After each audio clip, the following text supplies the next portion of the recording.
Hi guys, magandang tanghali. Magluluto tayo ng paksiw na malalaking galunggong. Ayan, pinahiwa ko siya.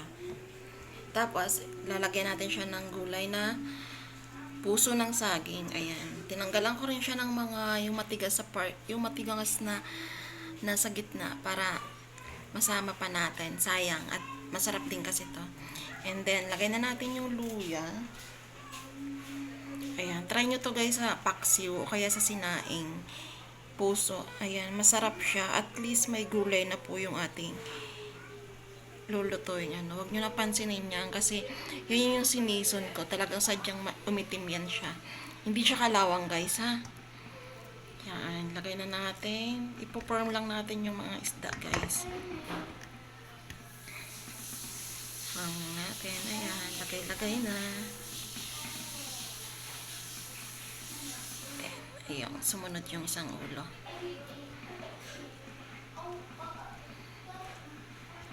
Diba karamihan kasi sa mga nagpapaksi walang gulay or nilalagay nila is ampalaya o kaya namang okra, talong, ganon. Pero subukan nyo guys, yung mga mahilig sa puso ng saging. Masarap siya, promise. And then ilagay na natin sa ibabaw yung sibuyas at bawang. Pinailalim ko yung luya kasi nga para mas yung pag naluluto siya sumisingaw siya para sa isda. Ayan. At ngayon naman, lagyan na natin siya ng asin sa ibabaw. Ayan, yung asin naman guys, wala namang sukat yun, depende sa lagay nyo, bahala na kayo tumantya. Kayo naman ang kakain. So, dagdagan pa natin kasi para hindi siya kagad din masira. And then, wag natin kalimutan bay leaf or laurel. Laurel. Yan. Yung paminta natin. Tadaan! Powder yung paminta ko, guys. Purong paminta to from Batangas. Yun yung binibili ko. Pamintang Batangas. Para mas matapang. At sure ka na hindi siya peke. Siyempre, lagyan din natin ng konting patis. Konti lang guys kasi yan. Meron na siyang asin. Siyempre, sponsor, baka naman.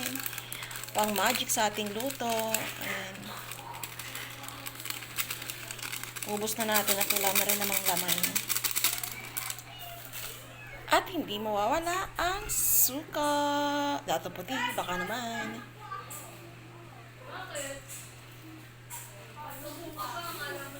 Guys, damihan mo lang yung suka. Huwag mo siyang lalagyan ng tubig ha. Ayan, inubos ko na yung kalahating bote nating suka. Ayan, hindi kasi ako naglalagay ng tubig kayo pag nagpapaksing. Para yung lasa ng suka at yung asim nanunuot talaga sa mga lutuin.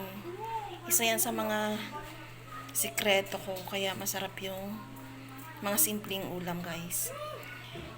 Hindi ako nag-a-add ng tubig. Ayan. And then after that, ano pa ba? Takpan na natin.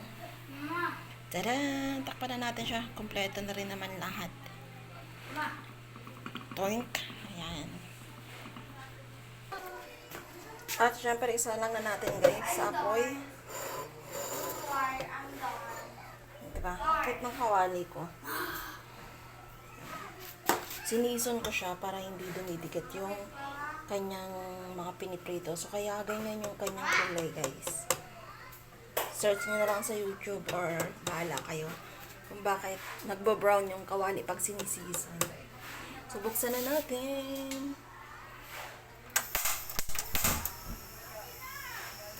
Ayan. Ano lang guys, yung saktong apoy lang. Kasi mabilis uminit yung kawali natin Ayan. Nga pala, kalimutan kong lagyan ng may konti pa akong mantika dito.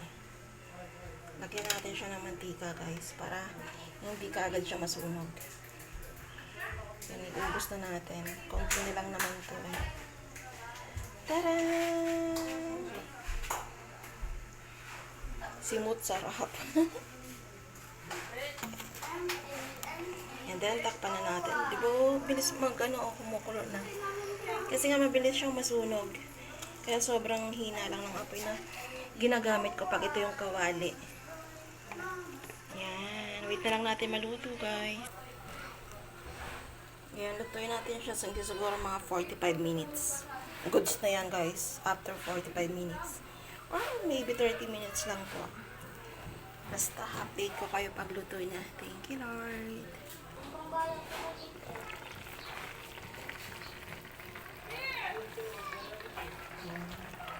Ang naggaganyan sa amin ate si Yul. Check it out.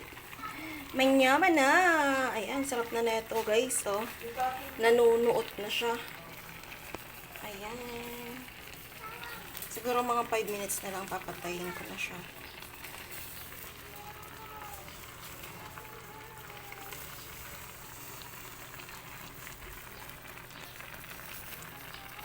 Hi guys, finally okay na yung ating